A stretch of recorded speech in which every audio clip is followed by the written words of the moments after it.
Hello and welcome to HR from my shed. So today we're going to talk about a not so nice topic, but one that's definitely in the news and is happening across the UK at the moment, and that's redundancies. One of the questions I've been asked a lot this week is, can we make redundancies when people are furloughed? And the answer is quite simply, yes, you can.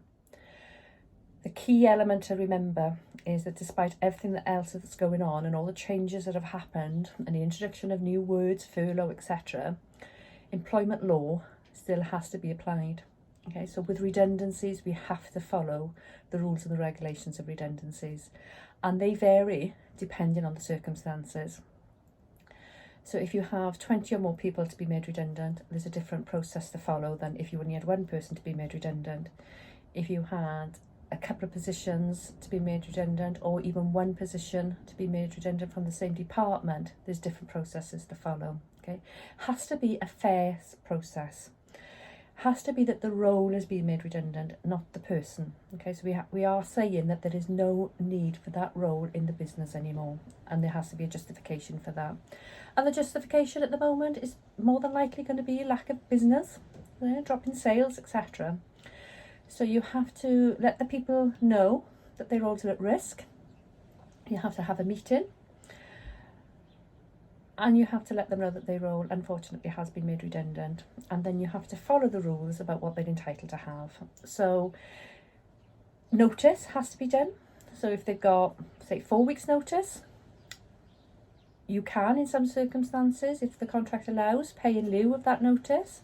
Or you are entitled to keep them on furlough, but remember they must have been furloughed before June the 10th to be eligible. But you can keep them on furlough during their notice period.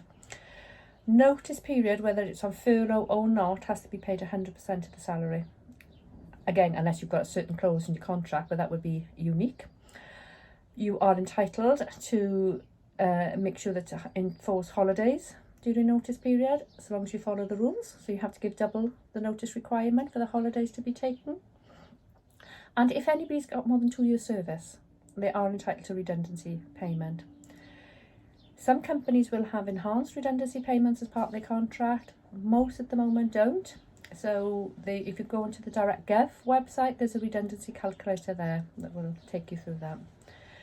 People who've been made redundant have the right to appeal if they think that you haven't gone through a fair selection process. So it is really important that you are transparent with how the redundancies have been selected.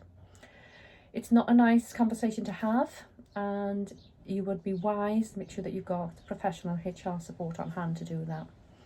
So that's the HR from my shed this week, redundancies, which are not nice, but a realistic situation that we find ourselves in. If there's a topic you'd like me to cover, give me a shout. Take care, everybody.